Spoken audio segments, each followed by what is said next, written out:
बिना समय गंवाए इसको हम स्टार्ट करते हैं।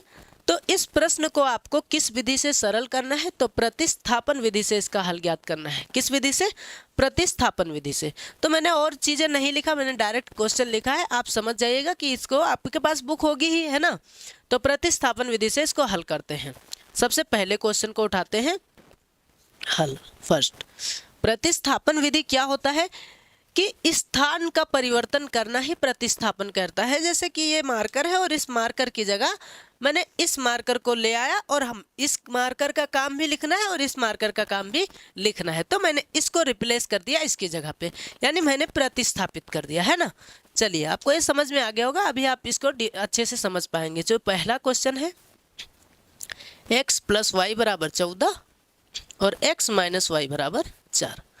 इसमें आपको पूरी आज़ादी होती है, आप चाहे तो समीकरण 1 को उठा लें और चाहे तो समीकरण 2 को उठा लें, इसमें कोई दिक्कत वाली बात नहीं है। तो मैंने कहा कोई भी उठा सकते, चाहे 1 को उठाओ चाहे 2 को। अगर 1 को उठाते हैं तो उसका मान 2 में रखो, अगर 2 को उठाते हैं तो 1 में रखो, ये इसकी कंडीशन होती है। हमने कहा हम समीकरण 2 को उठा लेते हैं। किसको उठा लेते हैं? समीकरण 2 से। चलिए, तो 2 क्या है? x - y = 4 है। y को उस पार भेज दीजिए, किसी एक को इधर रोक के, तो ये -y है, उस पार जाएगा तो +y हो जाएगा। इसको किस में रख देंगे? 1 में, क्योंकि हमने कहा 2 को उठाएंगे तो 1 में रखेंगे और 1 को उठाते तो 2 में रखते। उठा आप किसी को भी सकते हैं, जो भारी ना हो उसी को उठा लो, है ना। अब यही हल्का था। चलिए, कोई दिक्कत वाली बात नहीं थी। को समीकरण 1 में प्रतिस्थापित कर देंगे, है ना। प्रतिस्थापित करने पर, चलिए इसमें रख देते हैं। एक क्या है? x + y = 14। आपको पता है x की जगह क्या रखेंगे? 4 + y। तो यहाँ x है, यहाँ रख देंगे 4 + y। प्लस क्या है? y है। अभी इसकी जगह हमने ये रखा, बाकी ये y तो था ही, है ना। बराबर में 14।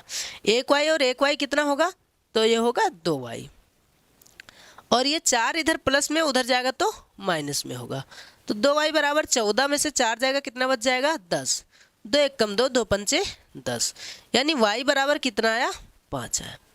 एक मान हमने प्राप्त कर लिया। जब हमें एक मान प्राप्त हो गया तब y का मान हम चाहे 1 में रख दें और चाहे 2 में रख दें। अब यहाँ कोई दिक्कत वाली बात नहीं है। मैंने कहा हम रख देते हैं y का मान किसी भी समीकरण में रख देंगे, तो समीकरण 2 में रखने पर। किस में रख दिया? 2 में रखने पर। तो 2 क्या है? x - y = 4। तो x - y की जगह क्या रख देंगे? 5 रख देंगे, क्योंकि y का मान कितना आया है? 5 आया है ना। बराबर में क्या है? 4। ये 5 इधर माइनस में, उधर जाएगा तो किस में हो जाएगा? प्लस में। 5 और 4 कितना हो जाएगा? 9। यानी कि x = 9 और y = 5। ये हो गया इसका आंसर। मैं थोड़ा सा साइड होता हूँ, आप चाहे तो इसका स्क्रीनशॉट ले सकते हैं। ठीक है, चलिए आपने स्क्रीनशॉट ले लिया होगा, मुझे उम्मीद है। अब हम इसके क्वेश्चन नंबर 2 को सॉल्व करते हैं, इसको इरेज करके। ठीक है, चलिए दूसरा भी बहुत आसान है इसी तरह। और जितने भी प्रश्न हैं हम सबको सॉल्व करेंगे, आराम से सॉल्व करेंगे। अगर आपको ये सब कोई भी सवाल अगर आपको आता है तो कोई ज़रूरी नहीं आप पूरा वीडियो देखिए, आप वीडियो को स्किप कर सकते हैं। स्किप करके आपको जिस सवाल की ज़रूरत हो आप उस प्रश्न को देख लीजिए। ठीक है, हम दूसरे वाले प्रश्न को उठाते हैं। दूसरा प्रश्न है s - t = 3 और s/3 + t/2 = 6। आप देख रहे हैं कि ये वाला सही रूप में है, लेकिन ये थोड़ा उटपटांग सा लिखा हुआ है ना, तो इसको शुद्ध रूप में लिखेंगे। ये तो समीकरण 1 है। 2 को s से गुणा करेंगे 2s, 3 को t से गुणा करेंगे 3t। अब 3 दूनी 6 और 6 को 6 से गुणा करेंगे 6 का होगा 36। ये हो गया समीकरण 2। कोई दिक्कत नहीं है। 2 को s से 2s, 3 को t से 3t, 3 दूनी 6 बटे में लिखते ही हैं, तो इसको डायरेक्ट यहाँ गुणा कर दो, 6 का होगा 36 हो जाएगा। ठीक है, आसान यही होगा कि हम समीकरण 1 को उठा लें, जिसमें ज़्यादा कुछ उड़ा गुणा करने की बात ना रहे, क्योंकि इसमें गुणा भाग सब करना पड़ेगा। इसको डायरेक्ट हम इसको उठाते हैं, सिंपल सा दिख रहा है। और जो सीधा साधा हो उसी को उठाओ, क्योंकि दुनिया का वसूल ही है, सीधे साधे लोगों को ही लोग छेड़ते हैं ना, तो ये सीधा है, इसी को छेड़ते हैं हम लोग, है ना। समीकरण 1 से चलिए एक क्या है भाई साहब, s माइनस टी बराबर 3। मैंने कहा हम किसी एक को इधर रोक लेते हैं, हमने कहा s को रोको भैया, t इधर माइनस में उधर गया तो प्लस में होगा। इसको किस में रखेंगे, जिससे उठाते हैं उसमें नहीं रखते, तो एक से उठाए थे रखेंगे किस में, 2 में, 2 में रखने पर। अब 2 क्या है भाई साहब, 2 है 2s प्लस 3t बराबर में 36। तो 2s की जगह रख सकते हैं 3 प्लस टी, तो यहाँ s लिखा है, यहाँ रखेंगे 3 प्लस टी प्लस में 3t बराबर में 36। 2 तिहाई कितना होगा 6, 2 को t से गुणा करेंगे 2t प्लस 3t बराबर में 36। 2t और 3t मिलके हो जाएगा 5t, और ये 6 इधर प्लस में उधर जाएगा तो माइनस में हो जाएगा। बताइए तो कि 36 में से 6 जाएगा कितना बचेगा 30, 5 एकम 5, 5 छक 30, यानी t बराबर कितना आया 6 आया। अब t का मान किस में रख देंगे, सिंपल सा है कि 1 में रखेंगे, क्योंकि रख तो किसी में भी सकते हैं, चाहे 2 में रखो चाहे 1 में, इसमें थोड़ा गुणा भाग करना पड़ेगा, इसमें डायरेक्ट रख देंगे है ना। तो लिखेंगे t का मान 1 में रखने पर, 1 में रखने पर 1 क्या है, तो 1 है s माइनस टी बराबर 3, तो s माइनस टी कितना है 6 है बराबर में 3, 6 इधर माइनस में उधर जाएगा तो प्लस में, 6 और 3 कितना हो जाएगा 9, यानी कि s बराबर 9 और t बराबर 6। ये हो गया आंसर। मैं थोड़ा साइड होता हूँ, आप चाहें तो इसका स्क्रीनशॉट ले सकते हैं, कोई दिक्कत नहीं, बहुत ही सिंपल सवाल था है ना। चलिए मुझे उम्मीद है आपने इसका स्क्रीनशॉट ले लिया होगा। अब हम इसके क्वेश्चन नंबर 3 को सॉल्व करते हैं, इसको इरेज करके। चलिए 3 नंबर क्वेश्चन, 3 नंबर क्वेश्चन है, 3 में 3 ही है, 3x माइनस वाई बराबर 3 और 9x माइनस 3y बराबर। चलिए एक काम करते हैं, हम इसको समीकरण 1 लिखें और इसको सरल कर देते हैं। देखो 3 के पहाड़े में सब आ जाता है, देखो यहाँ 3 कॉमन लेंगे तो क्या होगा, 3 तिया 9x, 3 एक कम 3 बराबर में 9, 3 से काटेंगे तो इसको 3 बार में, यानी 3x माइनस वाई बराबर 3। देखो अब दोनों चीज़ें सेम है, जब दोनों चीज़ें सेम होता है तब उस सवाल को कैसे लगाया जाता है, आप ये समझ लो कि इसके बहुत सारे आंसर आ सकते हैं, अपरिमित रूप से अनेक हल, इसको इतने आंसर आ सकते हैं जो आप समझ नहीं सकते। x का मान कुछ भी आ सकता है, 1 2 3 4 बहुत आ सकते हैं, y का मान भी बहुत आ सकते हैं, इसलिए इसको हम एक अच्छी जगह जाके इसको रोक देंगे।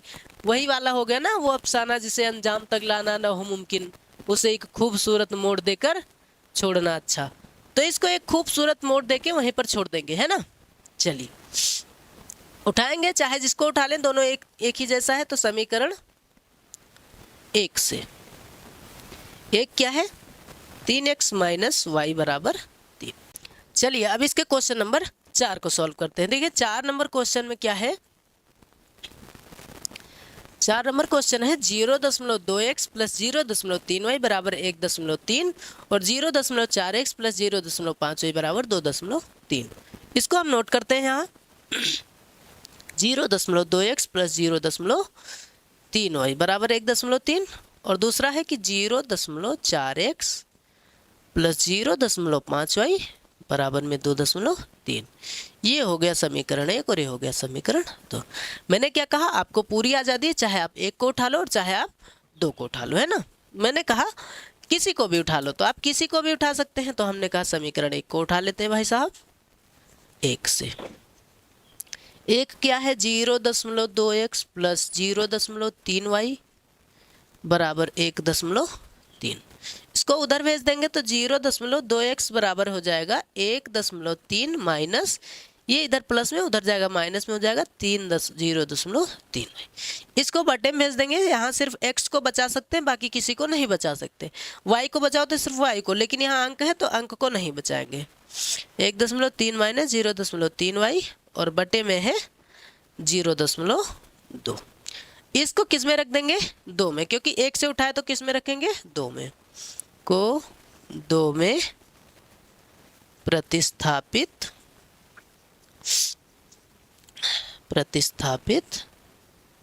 करने पर। दो क्या है भाई साहब, दो है 0.4x प्लस 0.5y बराबर 2.3। तो 0.4x प्लस 0.5y बराबर 2.3। यहाँ तक क्लियर है, दिख रहा है सबको? चलिए कोई दिक्कत नहीं है, यहाँ चलते हैं। 0.4 x की जगह क्या रखेंगे, ये पूरा 1.3 माइनस 0.3y बटे में 0.2। ये पूरा हम लिखेंगे x की जगह, प्लस फिर क्या है 0.5y बराबर 2.3। इतना ठीक है। दशमलव दशमलव कैंसिल, 2 1 कम 2 और 2 दूना 4।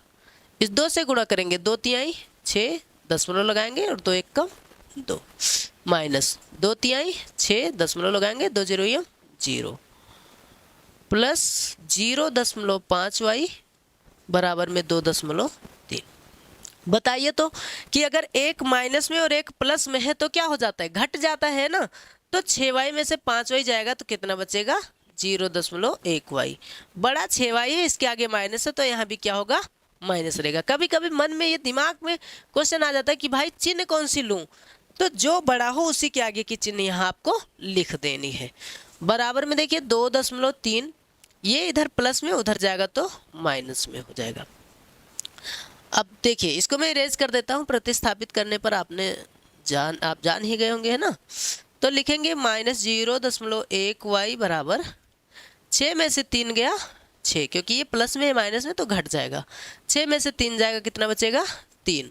2 में से 2 जाएगा, कितना बचेगा 0। बड़ा ये है, इसके आगे माइनस तो यहाँ भी माइनस होगा। माइनस माइनस कैंसिल, दशमलव दशमलव कैंसिल, 1 से 3 को भाग करेंगे, 1 तिया 3, यानी y बराबर कितना आया, 3 आया। इतना क्लियर है, y बराबर 3 आया। अब y का मान किस में रख दे, चाहे 1 में चाहे 2 में। तो लिखेंगे y का मान 1 में रखने पर, है ना, 1 में रख देंगे। बाकी सब छोटे छोटे, एक यही था थोड़ा उटपटांग सा काम करने वाला, है ना। y का मान 1 में रखेंगे। देखो 0.2x प्लस 0.3y बराबर में 1.3, यही था। अब देखो यहाँ पे हम लिखेंगे 0.2x प्लस 0.3 गुणे y की जगह लिखेंगे 3 बराबर में 1.3। चलिए यहाँ पे देखिए 0.2x प्लस 3 तिया कितना होगा 9, यानी 0 कितना हो जाएगा 9 बराबर में 1.3। इसको उधर भेज देंगे तो 0.2x बराबर 1.3, ये प्लस में उधर जाएगा तो माइनस में हो जाएगा। चलिए यहाँ देखिए, यहाँ बताइए 13 में से 9 जाएगा 4 और 0 में से 0 जाएगा 0, दशमलव दशमलव कैंसिल हो गया, 2 1 कम 2 और 2 दूनी 4, है ना। तो x बराबर कितना आया 2, x बराबर 2 आया और y बराबर कितना आया था 3। यही हो गया इसका आंसर। मैं थोड़ा साइड होता हूँ, आप चाहे तो स्क्रीनशॉट ले सकते हैं। इसके बाद हम सॉल्व करेंगे इसके क्वेश्चन नंबर 5 को, है ना। चलिए क्लियर है, किसी को कोई दिक्कत नहीं। आप चाहे तो स्क्रीनशॉट ले लीजिए और नहीं चाहे तो कोई बात नहीं, कॉपी भी और पेन लेके बैठा करिए तो साथ साथ में होता जाएगा, है ना। तो कोई दिक्कत नहीं रहेगी अगर साथ में आप सॉल्व करेंगे। एक बार समझ लीजिए, उसके बाद आप खुद से प्रयास करिए। अगर जब नहीं लग रहा तो कोई दिक्कत नहीं, तब आप फिर से वीडियो को देख लीजिए और कोशिश करिए कि 1-2 सवाल देखने के बाद आप वीडियो को नहीं देखो, आप सवाल को लगाने की कोशिश करो और जब नहीं लगे तब आप वीडियो देखिए। वीडियो देखना जरूरी है। मेरा मकसद ये नहीं है कि आप मेरा पूरा वीडियो देखो, मेरा मकसद ये है कि आप बस जान पाओ। कोई दिक्कत हो, कोई डाउट हो तो आप वीडियो को देख लो, ठीक है। चलिए क्वेश्चन नंबर 5 है कि √2x प्लस √3y बराबर 0, √3x माइनस √8y बराबर 0। देखो कोई भी अगर छोटा सा नन्हा सा बच्चा हो, कोई भी हो, उससे अगर पूछा जाए कि 0 में अगर 0 जोड़े तो उत्तर कितना आएगा, तो आप कहेंगे 0। 0 में अगर 0 घटाए तो उत्तर कितना आएगा 0। तो सेम ही है। देखो यहाँ इसको अगर x और y को अगर इन दोनों, इसको अगर x से गुणा करें, इसको अगर y से गुणा करें, तब भी आंसर कितना आ रहा है 0। अच्छा मतलब जीरो में अगर जीरो जुड़ेगा तभी तो जीरो आएगा, नहीं तो जीरो कैसे आएगा? किसी में कुछ जोड़ दोगे तो जीरो कैसे आएगा जब तक जीरो में जीरो ना जोड़ो, और जीरो में से जीरो घटेगा तब भी आंसर जीरो आएगा। दोनों का आंसर चाहे जोड़ो चाहे घटाओ तो जीरो ही आ रहा है, इसका मतलब एक्स भी जीरो होना चाहिए और वाई भी जीरो होना चाहिए, लेकिन हम आंसर लाएंगे, इसके ऐसे कहने से काम नहीं चलेगा, है ना। चलिए लिखेंगे समीकरण 1 और समीकरण 2। तो समीकरण 1 से एक क्या है, √2x प्लस √3y बराबर 0।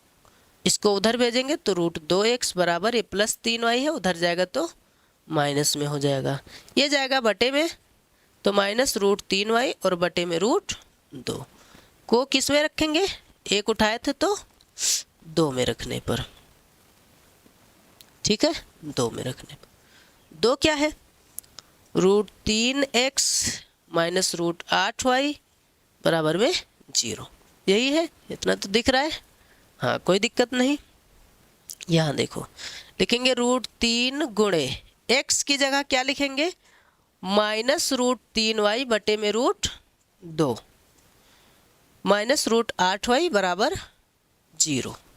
√3 को √3 से गुणा करेंगे तो सिर्फ 3 होगा, माइनस लगा तो लगा रहेगा, और बटे में √2। इसको तिरछा गुणा करेंगे, 8 दूनी कितना हो जाएगा √16, और √2 को 0 से गुणा करेंगे 0 हो जाएगा, तो माइनस 3y और 16 का वर्गमूल कितना होता है, 4 चौक 16। तो देखो दोनों जुड़ेगा, 4 और 3 कितना हो जाएगा 7y बराबर 0, तो y बराबर हो जाएगा 0 बटे -7। किसी को भी 0 से भाग करते हैं तो उत्तर कितना आता है 0, यानी y बराबर कितना आया 0 आया। जब y 0 आया तो y का मान हम किस में रख देंगे, चाहे 1 में रख दे चाहे 2 में रख दे। आपसे कहा भी था मैंने कि 0 ही आएगा, है ना, 0 में 0 जोड़ते हैं फिर वही बात हो गई, 0 ही तभी आता है ना, 0 में 0 जुड़ेगा तब भी 0 और घटेगा तब भी 0। तो y का मान 1 में रखने पर, 1 में रखने पर देखिए क्या है, √2x प्लस √3y बराबर 0। तो √2x प्लस √3 गुणे y की जगह क्या रखेंगे 0 बराबर 0। हो सकता है आपको यहाँ ना समझ में आ, देखिए √3 को √3 से गुणा करें तो 3 हुआ, और 8 दूनी 16 और 2 0 0, इतने किया था और कोई दिक्कत वाली बात नहीं है। अच्छा ये तो 0 हो गया, √2x बराबर 0, क्योंकि 0 को लिखने की जरूरत नहीं है ना, √3 को 0 से गुणा होगा तो 0 होगा, और 0 को क्या लिखूं, अब √2 को जब हम 0 को अगर हम 2 से भाग करेंगे तो उत्तर कितना आएगा 0, है ना। तो x बराबर कितना आया 0, और y बराबर भी कितना आया था 0। तो यही हो गया इसका आंसर। मैं साइड होता हूँ, आप चाहे तो स्क्रीनशॉट लें, इसके बाद हम इसके लास्ट क्वेश्चन को सॉल्व करते हैं, ठीक है। चलिए इसको हम थोड़ा सा ध्यान देते हैं, ये क्वेश्चन थोड़ा मस्त वाला है, मस्त मौला आदमी है, इरेज कर देते हैं। लो भाई, लो भाई मचाओ तबाही, खत्म करते हैं इसको, है। चलो क्वेश्चन नंबर 6, 3x बटे 2 माइनस 5y बटे 3 बराबर -2। इसको शुद्ध रूप में लिखेंगे तो 3 तिया 9x, 2 पंचे 10y, 2 तिहाई 6 और 6 दूनी 12, ये हो गया समीकरण 1। इसको लिखते हैं x बटा 3 प्लस y बटा 2 बराबर 13 बटे 6, 2 को x से 2x, 3 को y से 3y बटा बराबर 13 बटे 6 और 2 तिहाई 6, 6 से 6 कैंसिल, यानी कि 2x प्लस 3y बराबर में 13, समीकरण 2। मैंने कहा आप किसी भी को उठा सकते हैं, चाहे एक को उठा लो चाहे 2 को उठा लो, हमने कहा हम उठाएंगे समीकरण 2 से। 2 क्या है 2x प्लस 3y बराबर 13, भेज देंगे नदिया के पार, है ना।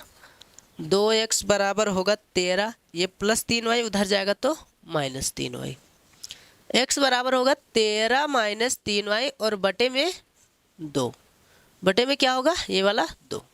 इसको किस में रखेंगे, जब 2 को उठाए तो 1 में रखेंगे, है ना, को समीकरण 1 में प्रतिस्थापित करने पर एक क्या है, एक है 9x माइनस 10y बराबर में -12। तो 9 गुणे x की जगह क्या रखेंगे, 13 माइनस 3y बटे में 2 माइनस 10y बराबर -12। चलो 13 नवैया कितना होगा 117 और 9 त्रिक 27y और 2 से इसको गुणा 2 दहम 20y और 2 से इसको गुणा 12 दूना 24। ठीक, खत्म। देखो 27 और 20 कितना हो जाएगा 47y, क्योंकि दोनों माइनस में है ना। -24 ये प्लस में है, उधर जाएगा तो माइनस में हो जाएगा। अब दोनों के चिन्ह माइनस है तो दोनों को जोड़ दीजिए। तो -47y बराबर -7 4 11 2 1 3 3 1 4 1 के 1। बताइए अब 47 तियाँ कितना होता है 141 और माइनस माइनस खत्म। तो y बराबर कितना आया 3 आया, है ना। चलिए अब y बराबर 3 आया तो y का मान किसी में भी रख दो, चाहे 1 में रख दो चाहे 2 में रख दो, है ना। तो लिखेंगे y का मान 2 में रखने पर 2 क्या है 2 है 2x प्लस 3y बराबर में 13। तो 2x प्लस 3 गुणे y की जगह क्या रखेंगे 3 बराबर में 13। तो 2x प्लस 3 तियाँ 9 बराबर में 13। 2x बराबर 13 माइनस 9, क्योंकि ये प्लस 9 उधर जाएगा माइनस में हो जाएगा। कितना बचेगा 4, 2 1 कम 2 2 दूनी 4। x बराबर कितना आया 2 और y बराबर कितना आया था 3। तो यही हो गया इसका आंसर। उम्मीद करते हैं आपको ये समझ में आ गया होगा। मैं साइड होऊंगा पहले की तरह और आप चाहें तो स्क्रीनशॉट लीजिए, फिर सॉल्व करते हैं क्वेश्चन नंबर 2 को, फिर 3 के सारे प्रश्नों को सॉल्व करेंगे। ठीक है, चलिए ठीक है, आपने स्क्रीनशॉट ले लिया होगा। अब हम चलते हैं क्वेश्चन नंबर 2 पे और उसके बाद क्वेश्चन नंबर 3 के सभी प्रश्नों को सॉल्व करेंगे। ठीक है।